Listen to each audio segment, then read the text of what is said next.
interview today. I am very excited to be talking with my friends Cameron and Alyssa and Kellyn today, and they are all authors of short stories in the Voices of the Future Volume 2, Stories of Courage and Compassion anthology, which is a wonderful book.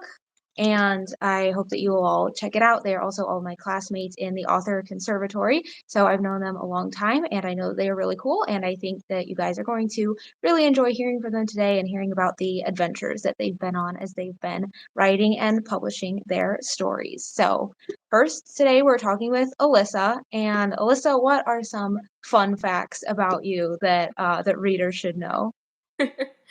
Oh, well, thank you so much for having me, Jenny. This is super fun. Um, Man, it's a good question. I feel like every time someone asks me what fun facts, like fun things about me, all of everything fun about me just leaves my brain. I'm like, I don't feel like anything anything I do is particularly all that exciting, but I am a science teacher. So I when I'm not writing, I'm usually with a bunch of rambunctious middle schoolers, trying not to blow things up. Yes, yeah, and I love your marketing for your science classes too about like here's what your kids are blowing up in our class today. Like it sounds so much fun. It makes me want to be a middle schooler taking your science classes. Sounds like a blast. Pun Yeah. intended. I'm sorry, that was horrible. So, so tell me about your story that is in this anthology. What is it called and what is it about? Okay. So my story is a deathbed wish. So I think it's one of the stories right in the middle of the anthology. And it is about a World War II veteran who is dying of war injuries. And he makes a wish and um, is able to go back in time 24 hours to see his daughter one last time before he dies. Yep, yep. I love that. Such a good pitch. So who is this story for? Another really good question. Um, I would say that a deathbed wish is really for people who are one who like a little whimsy in their history, but um, a little bit more of a serious answer. Um, it's really, I feel like, for people who are hurting, either from the loss of relationships that could have been, or just people who are hurting from the mistakes of others or mistakes they've made themselves. And my hope is that the story would encourage people that it's never too late to seek that reconciliation and forgiveness. Yeah, yeah, that's great. When I was reading the story, I was like, oh, that's so hard. He only has the 24 hours and the built-in ticking time bomb really makes it. I mean, it was a short story. It should be hard to put down, and it was because it's like, oh, he doesn't have much time left. So yeah, it's cool how that aspect of the story does add whimsy, but also that more serious element that really speaks to people who feel like they didn't have a relationship that they could have had or that maybe it's too late for them. So that's great. Um, so we talked about how this is kind of an interesting, unique genre combination, whereas World War II, but also some time travel, also some fantasy. So I would love to hear what it looked like for you to research the historical time period, and then also what it was like for you to blend the real and the fantastical in your writing process. Yeah, yeah. Great question. I have so many fun research things that I had to know, such as something as random as how much train tickets cost in the 1940s. And you're like, how do you look that up? That's not really a Googleable question. You try, and not much comes up.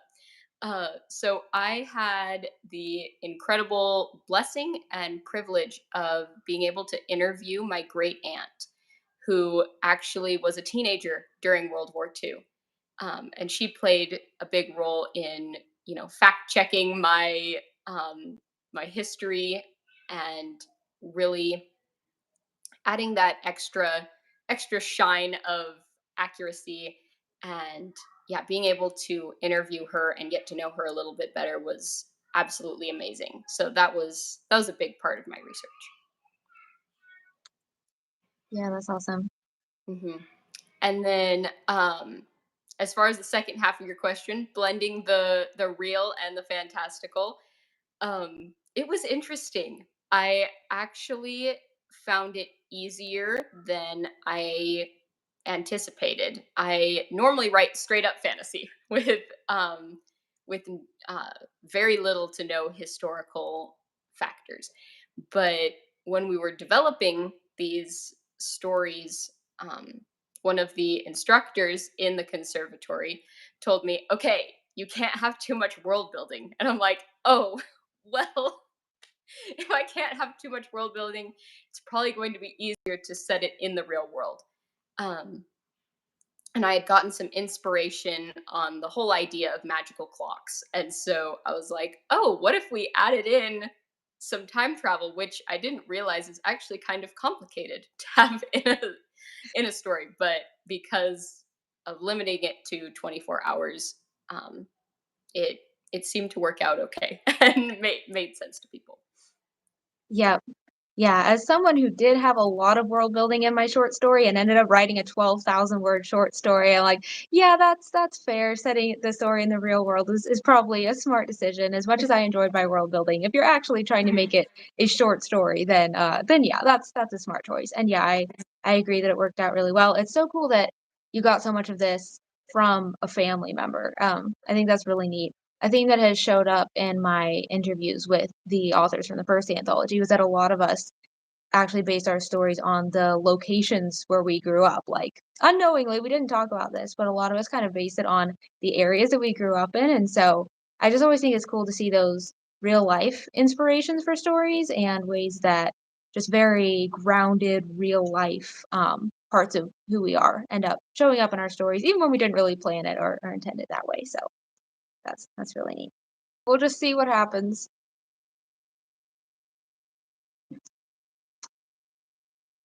Okay. Do we have Cameron? We seem to have Cameron. Hello? Hello? Can you guys hear Cameron? I can hear Cameron. I can hear I can see myself on the screen. I can hear Cameron. I'm not Yes. Okay. I Oh, yep, there I am. See We myself on we are operational. Yay. Finally, something works. Yes, finally. Okay. This is looking up. YouTube's always known for stuff like this. Yep, it does. And I can see the number of people here and it's been remaining consistent throughout this whole time, which just shows how great you guys are that you're hanging on with us even though we're struggling with tech. So, thank you guys. So Cameron, welcome to the channel. Okay, we're good. I got lost for a Cameron, moment. tell me some fun facts about you in whatever voice you prefer, because I know one fun fact about you is that you do impressionistic voices. I do like doing impressionistic voices, mainly because, above all else, I enjoy entertaining people. No surprise that I decided I wanted to become an author.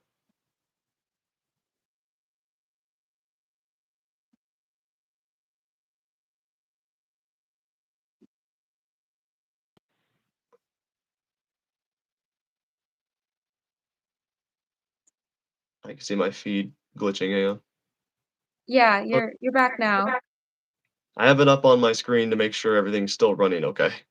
Yeah, that's a good plan.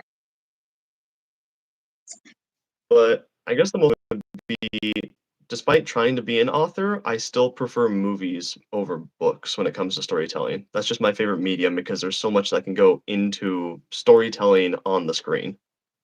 I I think that's relate to also that. impacts Yeah. how I write my books.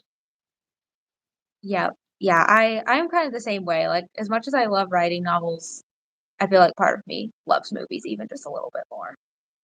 Someday I'll look into screenplays because I hear that's pretty fun. Yep.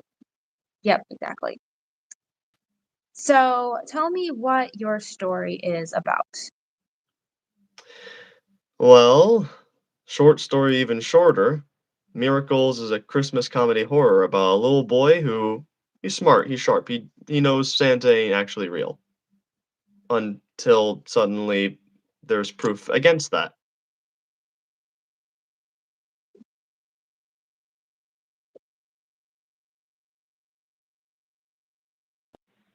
I lost feed for a moment. He's kind of left wondering how he's supposed to justify there not being magic anymore.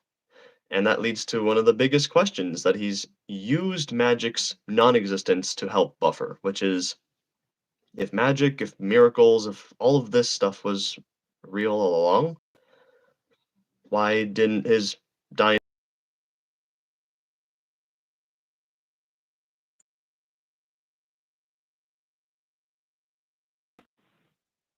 just basically process all of this new information all at once, while also trying to deal with a massive threat of darkness overthrowing all the hope and light in the world? Yep. Yeah, Miracles is the heartfelt Christmas comedy horror story that I didn't know I needed, but as soon as I heard, like, that combination of genres, I was like, "Okay, I have to read this." Especially since you mentioned that there was some inspiration from The Polar Express, which is definitely one of my favorite Christmas movies, so I was like, "Okay, I need this." Was big, and also I wanted to write the story as if I was just writing the next Emperor's New Groove, so that was a big inspiration on the humor.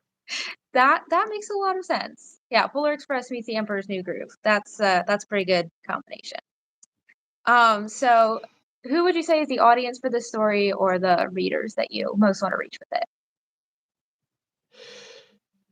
I intended this for people who enjoy fun, lighthearted stories, but I wanted to kind of not entirely, but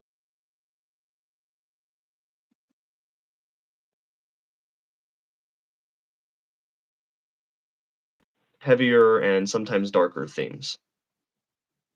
I wanted Yeah. to showcase to some people that you can enjoy lighthearted fantasy. You can enjoy, fiction, anything you need for a distraction, but as healthy as a distraction is, sometimes you also need to remember about the real world. So I would say I wrote this story for people who like stories, and some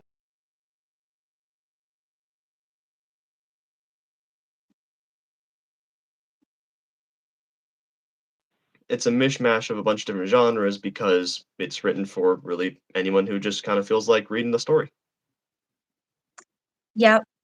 Yeah, that makes sense. And I do often like it when I get into a story for the more lighthearted aspects, like, oh, it's funny, oh, it's kind of crazy, this combination of genres, but then once I get into the story, there are the actual deeper and more serious elements that make it actually meaningful rather than just fun and a distraction. So yeah, that makes a lot of sense. Um, Speaking of the combination of genres where you've got Christmas, you've got comedy, you've got horror, what gave you the idea to combine those elements specifically? You talked about that a little bit. But yeah, yeah, Christmas comedy and horror. And how did you navigate that? Were there any obstacles in the process of melding those genres, or did it just kind of all seamlessly flow together?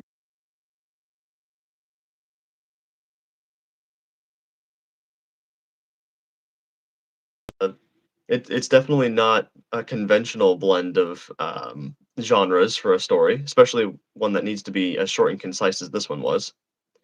And let me tell you, as a big fan of Brandon Sanderson, I don't do short stories very often. I write long books because I read long books. But a long time ago, I heard someone's own philosophy on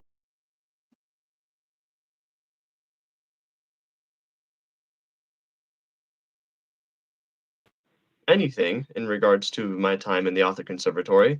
It's that a hybrid approach is always best, product and service. So if I make something that I would enjoy and go out to find people specifically that I'm targeting this to, I'll be able to get the best of both worlds. So I did what I could to meld my favorite things, humor, nostalgic memories, and horror. That was a very interesting process. I can tell you there's a couple of drafts where there was much more on one side or the other. It took a while to get the balancing correct. And then it was just a matter of seeing who else had the same sort of interests as me. Yeah, yeah, that makes a lot of sense, and I think you got a good balance by the end. But that makes a lot of sense that some drafts were heavier on one side and some drafts were heavier on the other. So yeah, that's just what the process is for of going back and forth until you landed a good spot in the middle. So how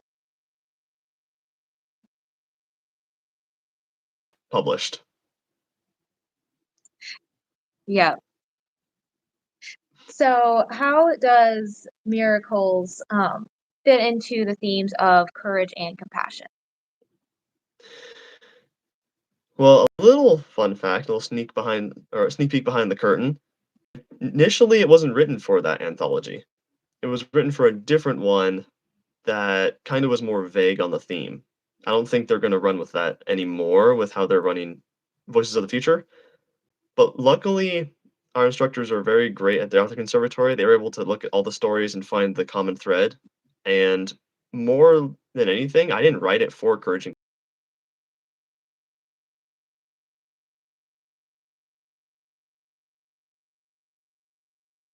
short story is the courage to move on. The main character Miles, he's still struggling years later with the passing of his mom. He's found ways to cope with it, but not really come to terms with it. He never got the closure. He just kind of shoved it aside. So the courage to face something as difficult as accepting something like that is really what the theme around it is. And Yeah. as someone who recently lost my grandpa around the time I thought of the story, I never realized just how closely that tied into my own life experiences. Yeah, yeah, and there's that theme again of family and just real life circumstances playing into our stories in ways that we didn't even plan. And I had a similar experience with my story as far as I didn't write it for the family and fearlessness anthology, but once it got placed there, it's like, oh well, yeah, that is the right place for it. And yeah, the instructors were just able to recognize in both anthologies, I think, the themes that run through all of the stories and that tie them together. And even though they're so different, yours is the only Christmas comedy horror, maybe unfortunately, but it is the only one. But it ties together with the others because of those themes. Mine's definitely the black sheep of the anthology.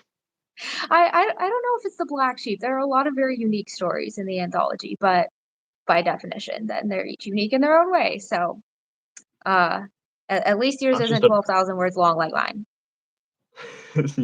fair enough. It's only, I believe, 10,000 words. Yeah. So, as one of the voices of the future, what do you hope your story or this anthology says about the future of storytelling? Itself isn't all that special, I would say. It's just another fun romp through imagination. The anthology itself, though, the Voices of the Future, both Volume 1 and Volume 2, have made massive waves in the publishing industry, not just in sales, but just in showing that there's a lot more talent out there that can still be picked up. There's a lot of people that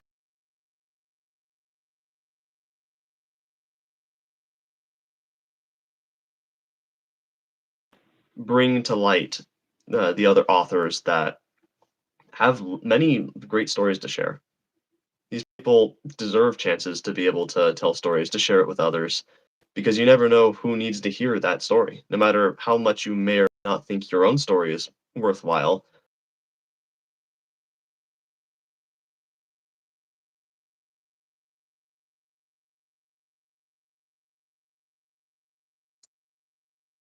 Unfortunately, Cameron froze up for a second. We did I lost the lose? last bit of what you said. We got most of it. We were talking about how someone out I'm there back might though. need your story. Yeah, you're back. Okay, I was just saying that's my biggest hope, and what so far Voices of the Future has been doing is it's been helping these new authors get their stories out there to the people that may want to hear it, may need to hear it. I think that's the best part of the anthology so far. Yeah, yeah, it's so cool to look through the Amazon or Goodreads reviews and see how many people are talking about how much these stories have impacted them. Um, Not just that they were fun and interesting, but that they like really connected with them and made an impact on them. So even though they're just student short stories, they're already doing really cool things, and so that's neat to see. So if you guys who are watching have any questions for Cameron, go ahead and type them in the chat. Let me know what you would like to ask Cameron specifically. And while they're doing that, Cameron, where can people learn more about you and your writing? a list as well as a social media on Instagram and Facebook. They're all under my author name, Cameron Skocilic.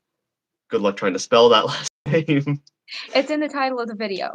Yes, it should be a little easier to find it there. Just copy and paste it, save you a world of trouble. But I don't have a website up yet.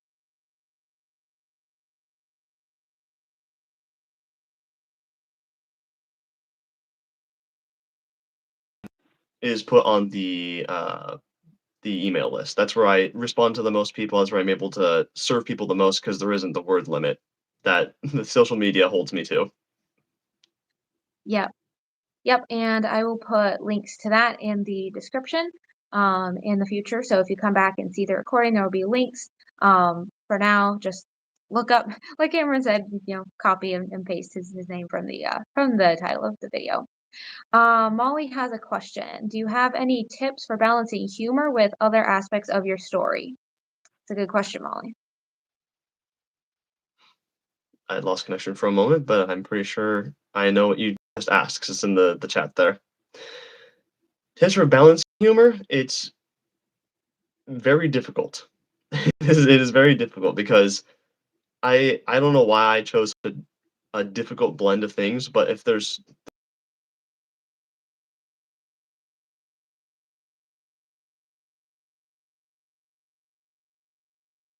find funny or scary is completely different from what another person may find funny or scary.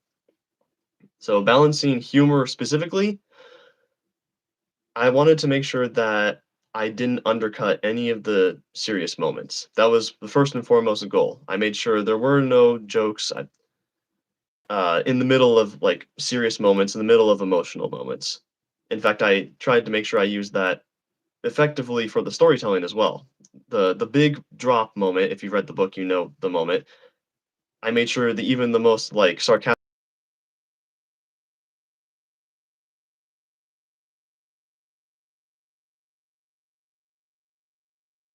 thematic message or storytelling. Because when the jokester is quiet, you know something has gone down. So it generally it's just about timing and knowing how much to put into it without overloading it. Yeah, I really like that. I've seen a lot of stories that do try to be funny by undercutting their serious moments, and I think it usually doesn't work well, because it undermines the substance of the story. So I think that's a really good tip. And yeah, I think that works in. I think I know the part of miracles that you're talking about where yeah, it wasn't the time for jokes, and the fact that there are jokes in the rest of the story then makes it more weighty when there is this moment in the story where we're actually not going to make jokes, we're just going to be serious about it right now. So yeah, Exactly. that's really good. I learned my lesson from a lot of the big failures on screen that I used to enjoy watching and then kind of realized all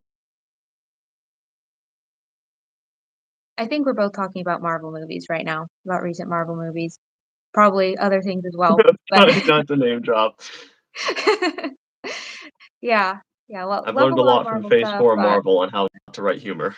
yeah, yes, yeah, they've done so many things well and not everything well though. Alyssa asks, sometimes grief can be portrayed in ways that are unrealistic, but Miles' grief seemed to be really realistic. Do you have tips on that? Balancing the emotion of grief without being hopeless. Um,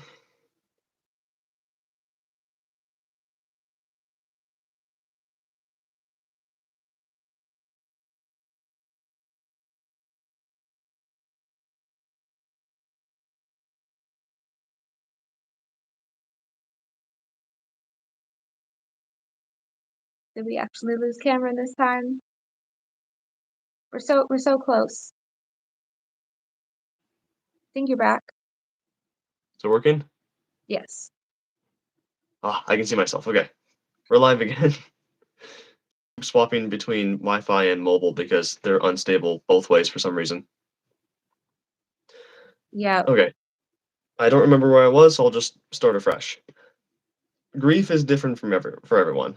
It hits some people harder than others. Some people deal with it in a different way. And my grief for losing my grandpa was undercut by my faith in Christ Jesus because I knew he was saved. I knew, death is only temporary. So though I would miss him, there was no big, like, I'll never see him again moment because I know I will. One day when either the Lord comes back or I leave this world. So for Miles, I wanted to write it a bit different. It was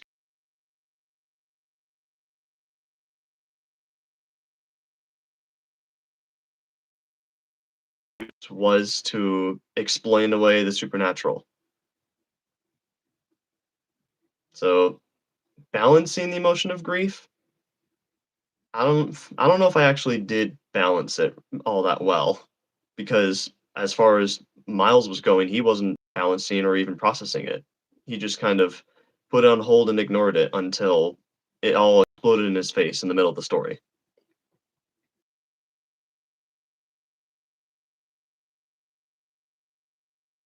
Right. Yeah, and I think maybe even another thing that makes it feel realistic is the presence of humor also, because we're never dealing with just one thing in life, and even when something really hard has happened, there are still just ridiculous and funny things that also happen in life. So I think in some ways, stories that focus only on the sadness can actually feel less realistic than the stories where also a reindeer crashes through your roof. Not that that is a particular thing that is very likely to happen, but just that other crazy and funny things will continue to happen and that you'll be dealing with both of those, with the grief and the laughter in life at the same time very frequently, um, is I think another thing, that contributes to that. Um, Yeah. but Life yeah, that continues to move on, and I wanted to make sure that I didn't fall into a lot of big budget. mm,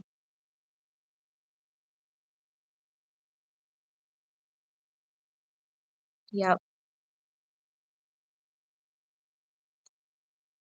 Well, I think we've demanded about the last full measure of devotion from your Wi-Fi, Cameron. If you can come back on, is there anything else that you'd like to say before we go back to Alyssa, or should we go back to Alyssa and see if her new device can indeed overcome the obstacles being thrown in our way by the evil Wi-Fi gremlins?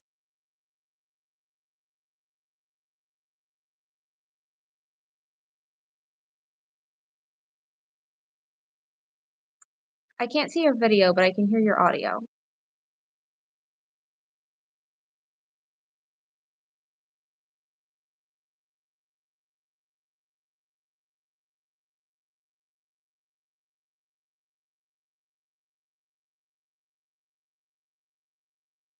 We are all fighting hard for this interview today, guys. And once again, I can still see the numbers of people who are watching staying fairly consistent. So thank you all for bearing with us, even though the technology is just fighting us at every turn. But it's not defeating you guys. It is not keeping you guys from sticking with us. So that is a testament to what what good viewers and readers you guys are.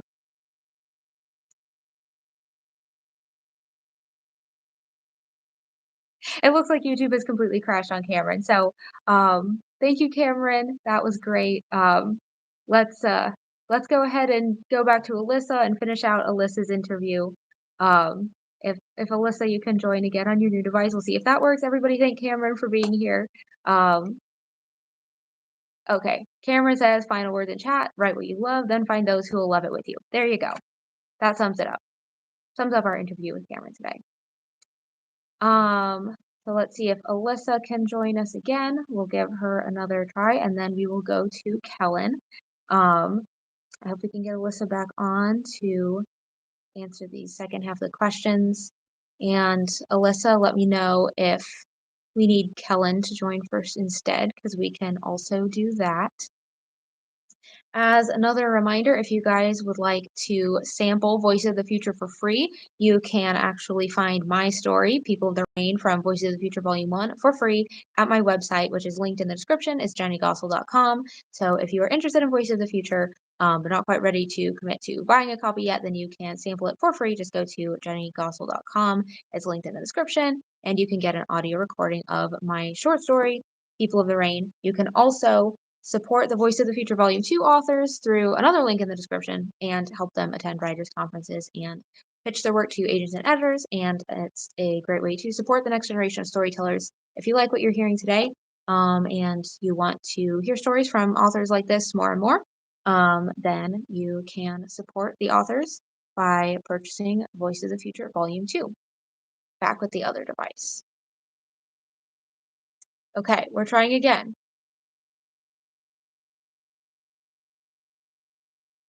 All right. Okay, now I see you. Okay. Progress. Yes. Can you guys hear her now?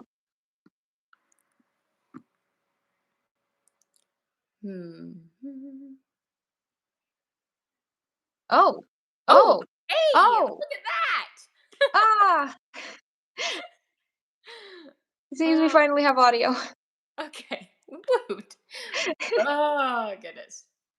Okay. Well, Alyssa, since we've just smoothly flowed into this question from the last question that I asked you with no interruption at all, let's just smoothly flow on to talking about how does your story address the themes of courage and compassion? Oh, good question. Um, so I feel like my story addresses those themes where my main character has to have the courage to ask for that forgiveness. And the other characters in the story also have to show that same kind of courage by offering that forgiveness, because forgiveness goes both ways. It takes courage to ask for it, and sometimes it can take even more courage to offer it to somebody who, especially someone who's hurt you. Um, and I think with the other supporting characters as well, you see a lot of compassion. So kind of like what Cameron had said as well, I didn't originally write it for, to find those stories of um, like to find those themes of courage and compassion, but they came through. Um, I think God just kind of worked it all together with all of the stories in the collection, just really pulling out those themes. Yeah, with all the stories. Yep. Yeah. Yeah, definitely saw both the courage and the compassion aspects in it. As one of the voices of the future, what do you hope your story and this anthology says about the future of storytelling? Yeah. Um, so I touched on this in one of the earlier questions, but my hope and my prayer is that a deathbed wish really just does encourage people to go out and ask for that forgiveness, even if you think it's too late. Um, it'll take a lot of courage, but it's something that brings so much healing. And so my hope would be that those who read it are encouraged to seek for that forgiveness and reconciliation. And for the anthology as a whole, it was so cool to see all of my talented classmates, like both the ones in volume 2 as well as you and the others in volume 1, and just seeing how we all really do have valuable things to share. Like, all of the stories are so powerful in their own way, of sharing those different themes. And I'm just excited to see where everybody goes from here. And I think the anthology is just a testament to what young people can do when they have um, the training and also the dedication to pursue their dreams. Yeah. Yep. I love that. Yeah, found the same thing from being in volume 1 too. Um, volume 1 as well, and in volume 2. Um, so yeah, it was so cool to see multiple genres being in this second volume and just a wider variety of what our class can write. And just seeing how all of you guys have um, grown to be able to do cool things like your launch party and the speeches that you gave there. Yeah, it's been really neat to see what you guys and my fellow Anthology 1 authors too have been able to accomplish, even though we're still young. Sometimes I feel young, sometimes I feel so old. Right? It's so true. Oh. So we had a couple of questions for you before. If you guys have more questions for Alyssa, go ahead and put them in the chat. We had one question about what you enjoyed most from writing your short story. Ooh, that's a good question. I think one of the most fun things for me was really trying to immerse myself in the time period. I've always been just a little bit of a history nerd and have loved historical fiction my whole life. And World War II is something that I really never get tired of, reading books and learning more about, watching movies about. Um, yeah, I just never get tired of it. And so being able to fully immerse myself in a story set in this really classy time period was so much fun. I'd say that's probably one of the most fun parts. Yeah, that does sound like a lot of fun. Um, I enjoyed a lot of the just very specific period details in the story. So yeah, I can definitely imagine that being a lot of fun. I could tell reading the story that you had fun with that, and I really enjoyed that as well. And lastly, Alyssa, where can people learn about you and your writing? Well, they can go to my website, alyssaguthrie.com. There they can sign up for my newsletter and learn more about my different projects and the things that different writerly things that I'm up to. And then I also am on Facebook and Instagram at Alyssa Guthrie Author. Awesome. And I do have those linked in the description as well. So if you guys want to check out more of what Alyssa has written and learn more about her work, then just go to the description of the video and you can find all of those links. Alyssa, thank you for being here today. Thank you for the interview and for battling through the tech difficulties. This is what we do as Voice of the Future's authors. We persevere through difficulties and we don't give up even when the world is against us. Because clearly that's what the Wi-Fi issues are. It's a conspiracy. Definitely a lot of opposition from the Wi-Fi. But yeah, thank you for sharing more about your story and your process and all of that. And I think it's time to kick you off and bring in Kellyn. All right, sounds good. Thank you so much for having me, Jenny. Yeah, you're welcome. Thanks for coming on. Okay. I have removed Alyssa. She's gone. Actually, she's probably still here and in the chat and everything. But Kellyn, are you ready to come on? Kellyn does seem to be ready to come on.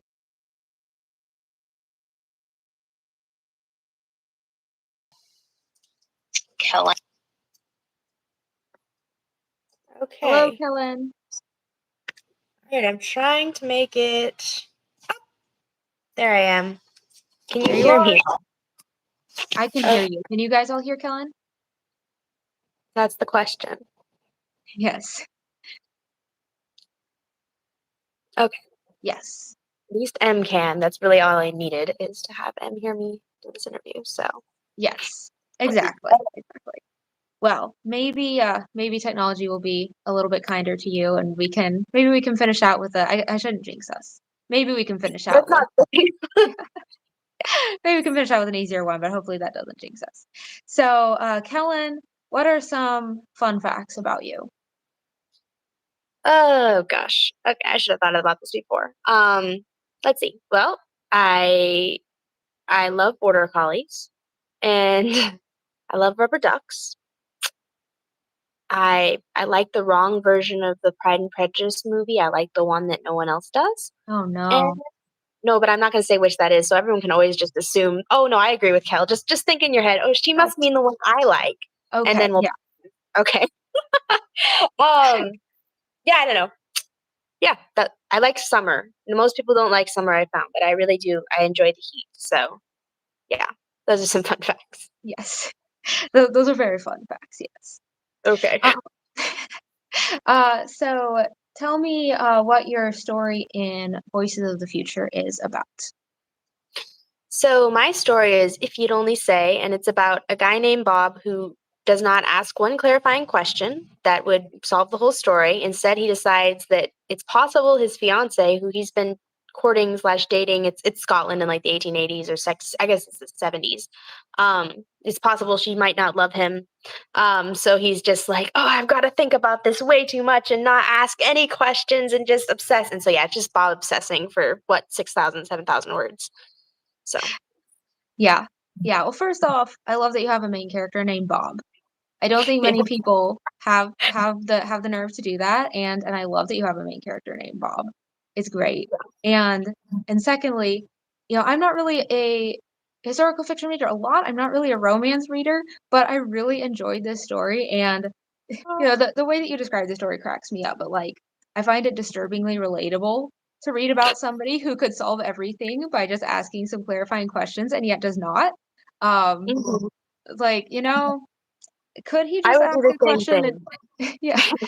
It's like, could he just ask a question and end the story right now? Yes. Would I if I were him? Probably not. So Yes, exactly. so I'm probably not the typical person that your story is written for, but who is your story written for? So, I mean, my audience is interesting because oftentimes the people who review my books are like, I never read this genre, but, and I'm like, guys, I love you and I want you here so much. But at the same time, I'm like, do you have a friend who really does love this genre? But not at all. Really, I do love that the people I seem to talk to most are like fantasy readers. And I'm sitting here like, but you can't go in my brand script, you realize that would be confusing. Um, anyway, but yeah, I often find myself writing for, young women who want to read a book that has an element of reality to it, but it is also kind of like a BBC drama to where they can have the Downton Abbey vibes, but without having to sit here and be like, why don't they just do this? And you're like, I know, why don't they just do this? My characters oftentimes do just do that instead. Um, yeah, and I include a lot of Christian themes because I find it better just to like naturally put them in rather than like have a random sermon or anything. So my characters are always like interacting with faith in the same way I do in my life, which hopefully doesn't come off as too annoying.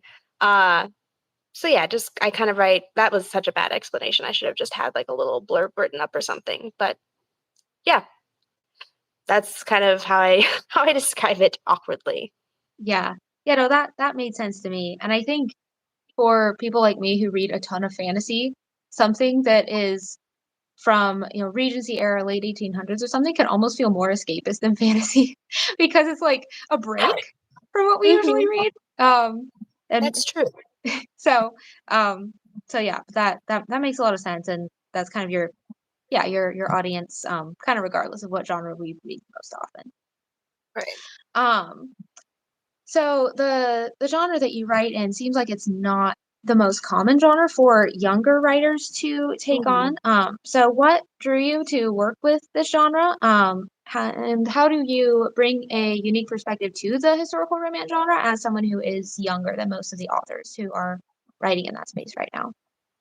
Yeah. So when I first started writing something that wasn't a story about like two horses or a dog or something, or a bunch of children running away from an orphanage with two horses and a dog, which yes, I did write a book like that at one point. Um, yeah, when I'm not writing that, I like was starting to write this story. And it was just basically fan fiction of like a classic novel, A Girl of the Limberlost, that I read. And so I'm sitting here like reading this book. I think I read it with my mom, and then I read it myself later because I was like, this is so dramatic, and I'm obsessed with it. I was like 14 or 13, or I was probably 12 actually. Anyway, so I went downstairs. It was the middle of the night, and my mom was sleeping in the living room with my brothers because it was way too hot to sleep upstairs. But I was sleeping upstairs because when you're 12 or 13, you don't want to be with your family. So I was like upstairs in my room alone in the heat writing. And my parents and my brothers were downstairs sleeping on mattresses in the living room. And I ran down and I was like, Mom, what era is A Girl of the Limberlost set in? And she's like, like 1910, go to sleep, Kelly. And so I was like, okay, great, that's where my book is set. And I ran back upstairs, and I've been writing historical fiction ever since. So yeah, basically I just started writing fan fiction, except for I didn't call it fan fiction. I'm like totally no inspiration drawn, even though like the character names were like almost the same but tweaked slightly. I was like, it's not fan fiction, it's an original work. It's just anyway. Yeah, and basically, I don't know, I grew up on classical-ish stories, or like, books that were older. My mom made me read a ton when I was little, and read to me a lot. So that's where that came from. And then in terms of like the perspective I bring to it, I mean, I'm a skeptic. I don't read classical novels and go, this is so great. I have to be convinced. And the same goes with most fiction. So when I often find myself feeling a need to take on like less than popular tropes and make them work, or something like that. Like if I'm going to write miscommunication trope, I am determined that I shall do it in a way that is different than other authors will do it. If I'm going to write enemies to lovers, my whole thing is going to be, but look, this is actually not that good. Why are you two acting like children? Like I want to bring a slightly unique approach to that, and that is the skeptic's approach. So yeah, that's kind of what I've been doing with my accidental writing of historical romance over the years. Yeah, I think that's why I specifically enjoy your historical romance so much, because it is from that more like skeptical point of view. Like they're still very, they they're not just making fun of the genres or tropes or anything, but they always bring a very honest assessment to them, and I really appreciate that. So Thank you. what inspired this story specifically, and how did it go from concept to completion? So I think with this one, it was basically just me trying to come up with something very simple that I could write, shortly. And eventually, I kind of knew that I wanted to write about someone I've written about before. I've written about Bob and Anna, whatever before. I'm sorry that I always don't pronounce her name one way. I pronounce it both ways. It's because, anyway, I won't go into the story. But basically, I don't know how to pronounce my own character's name. I'm going to call her Anna. But anyway, yeah, I've written about them before, and I kind of knew that I always have wanted to write a little something about when they were younger. Because when I've written them about before, I guess I shouldn't, well, that's not much of a spoil. It's a romance. They're going to end up together. So they end up together. And I know, what? I've written about them together, as a couple with children. And so I wanted to go back and write about them as, teenagers in love, basically, which is what they are, because they're marrying so young. And I was just trying to think, like, what would happen? I'm like, what's up with Bob? What's up with Anna? And I'm like, Anna is very practical and straightforward, and she has no reason to go out of her way to, like, reassure Bob. She wouldn't think of it because, A, she's probably, 16 or 17, so she's not, like, the most grown-up, sensible person on earth. Sorry, 16-year-olds. I'm speaking of myself, not of you. You're all very mature. It's me. I was not very sensitive as a 16-year-old, I will tell you that. Still can struggle with that. And then Bob, of course, I knew would just be like dying of anxiety over like, how is he going to end up with this beautiful woman? Oh my gosh, it's so awful. So yeah, it kind of just blew up from there into a short story. So I guess blew up. It kind of minorly exploded into a short story from there. So yeah, that was the origin of that. It was just kind of like throwing darts at a board until I came up with something that I thought would be cute. Yes. I love the mental picture of like a very tiny explosion that fills a very contained space. Little. Yes. Yes. That's great. So how does the story address the themes of courage and compassion? So originally, like everyone else, we were in different anthologies and we kind of got added into the same one. I think my original anthology was doing something along the lines of like self-worth, which is obviously different than courage or compassion. But it worked out because really to value yourself in the way that you should, and to embrace your own value in Christ, or however you want to find it, you do need to have a phenomenal amount of courage. You need to be able to bravely be like, hey, actually, I'm not going to be, sassed at by this customer. Though I find that that's probably not realistic. It's only in my story. That's actually the only unrealistic thing in this story is that you could talk back to a customer in a customer service job. But whatever, like just pretend that could happen for the sake of the story. So yeah, it's mostly the courage to value yourself, the courage to speak up when you need to, even if you're not sure that someone's going to respond in the way that you want them to. Yeah. Yeah, I like that. Your story is the last one in the anthology, and I kind of like how after a lot of the maybe bigger stories, it ends on this one about like just having the courage to ask the right questions or the courage to just say what you actually need to say. And sometimes those small, supposedly, areas of courage are actually the hardest ones to do. So I thought that was a cool way to finish off the collection. Yeah. So as one of the voices of the future, what do you hope your story or this anthology says about the future of storytelling? Well, I hope that when people read this story, they are encouraged that as if they are a young writer, or, a young teen who wants to do something in life, that yes, you are able to. Your voice has value. Your story has value. You have value. And I hope that. I mean, I'm sure I've already heard people say, "Oh wow, this is so cool. It's nice to see,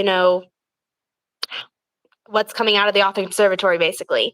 So yeah, really, I just hope that people will be encouraged to pursue their dreams, follow their dreams for the cliche saying such as it is. Yeah. Yes. So if you guys have questions for Kellyn specifically, go ahead and put them in the chat. And while you're typing questions for Kellyn in the chat, Kellyn, where can people go to learn more about you and your writing and find your already published books?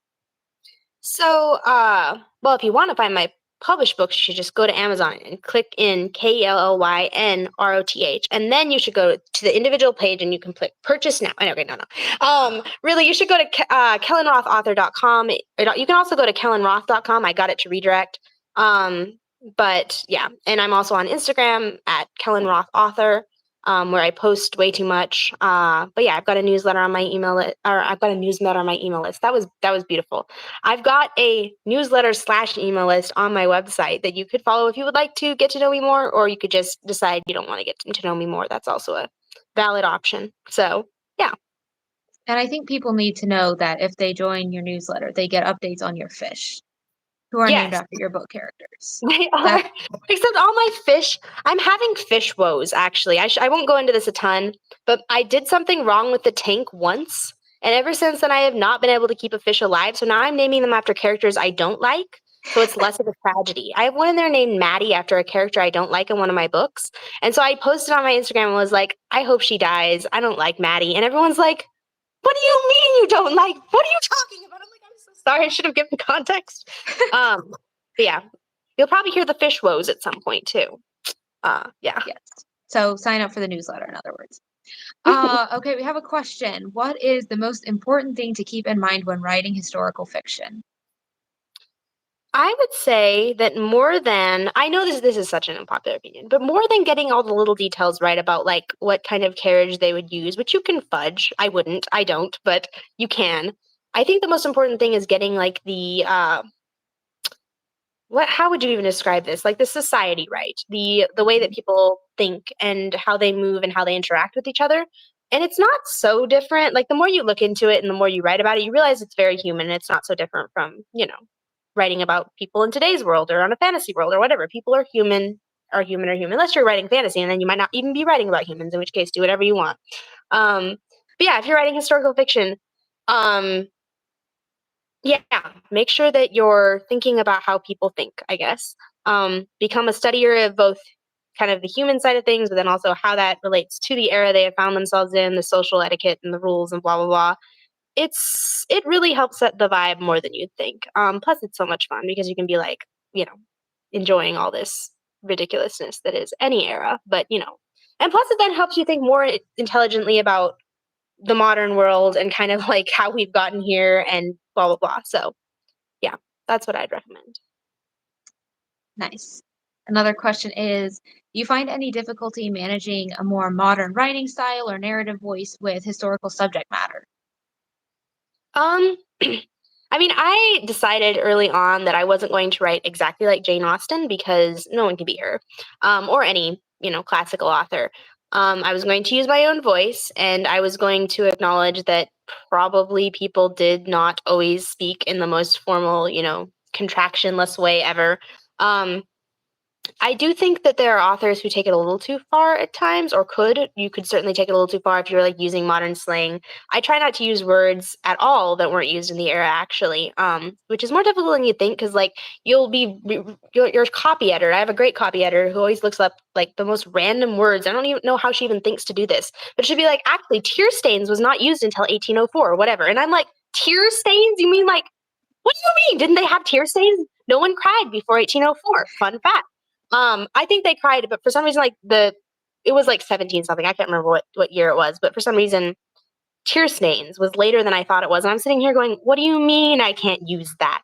But I don't because I think it's important to, you know, I don't think you had to be as particular as this, but I am this particular because I think it's important for, you know, reality, not really reality.